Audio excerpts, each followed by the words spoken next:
All right, so welcome back, everybody, to the Eric and Tom Show. We're back today. We've got another episode for you. We want to show you how to go about getting your baseboard if there's carpet in the room.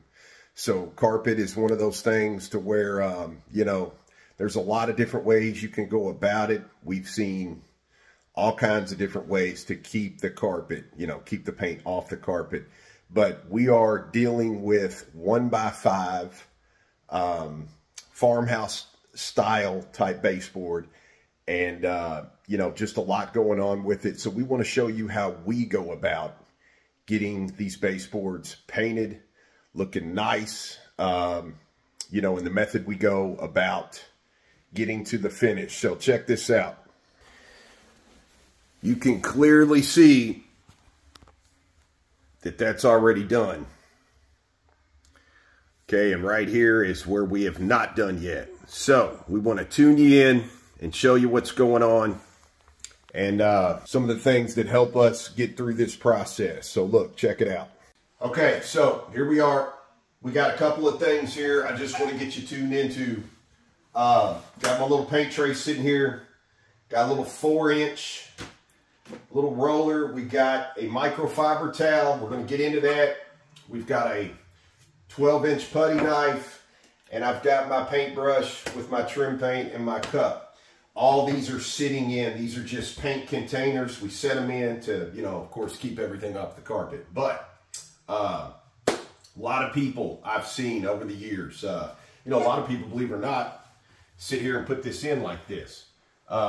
Nothing wrong with that. Great idea. We like to get a lot more coverage going. And believe it or not, since this is 1x5, it's so much taller, we can actually get a roller in here to this. So I want to show you something a little different. We've seen people tape up under the carpet. We've tried that before. It's just a long, lengthy process to prep all this. But let me show you a little trick here me and Tom do. This is a metal threshold. Okay, just your basic metal threshold. And these are perfect. They are super thin and they're sturdy. What we do is we take tape here and we run tape across this front side for a couple of reasons. All these metal thresholds have the perforated pre-drilled holes in them to actually shoot down for your transition. So the tape actually alleviates those holes, plus we're getting it on here, we're not actually getting it on the metal itself. So just like this, I'm going to tuck this right under. And what you're looking for to do is right at the bend is perfect. Then I have a secondary one, same way. This is for my corners. This is why I showed you this instead of just a long streak. We felt like that was a little more easier. So we want to show you how we go about not only getting the long streak, but get these corners. So we got a secondary, a shorter guy that we're going to stick in, and we're going to overlap him right up under, just like that. And what we do is right here where that bend is, we put the long part under, the short side out, and we actually put it just about right there to the bend. So I'm going to go under that one and tuck it under here just a little bit. And what you're looking for is about halfway, because when that roller sits on there, what I'm able to do is push down on the metal, which shoves that down and allows my roller to get tight down there by the floor. So I'm going to show you. First off here, to make a really nice coat, a lot of times a shorter span or something, that's why we use this around door frames, getting around the jamb, stuff like that. Real quick, kind of what you want to do, this has already been, pre-coated out the gate, primed if you will. So what I like to do is take the brush here, just on that top line. It ain't got to be nothing fancy, pretty. I'm just going to put a nice little coat here, just so that roller has something to work with here in a minute, and it's going to put a nice, pretty finish right on it. So bear with me here. This is actually pretty quick. It doesn't take that long. And then I always kind of leave myself enough room. I stop short. Any of the if you actually let the bristles fall over, just get that little lip off.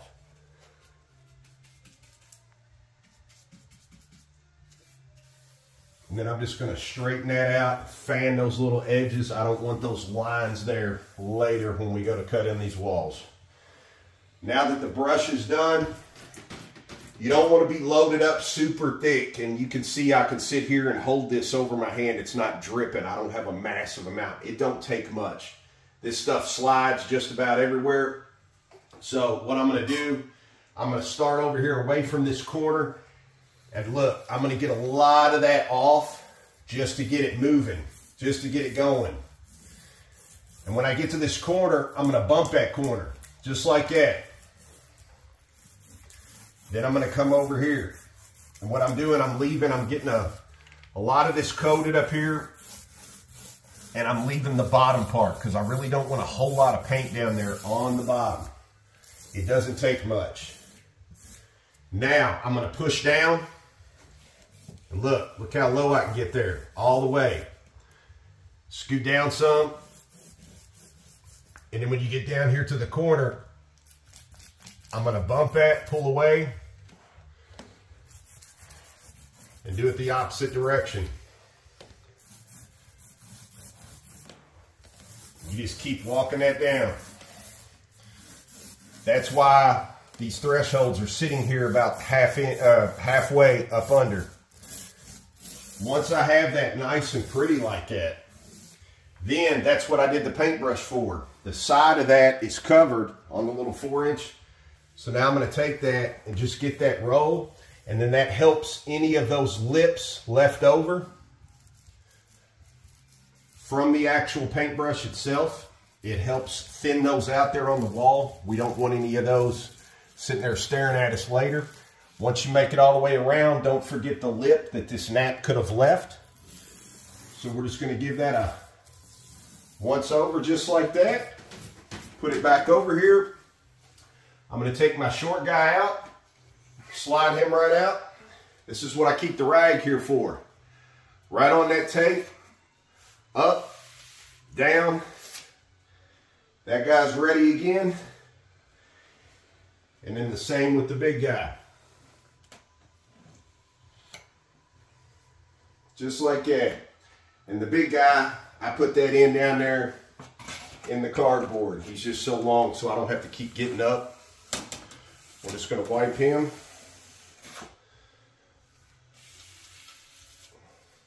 Just like that.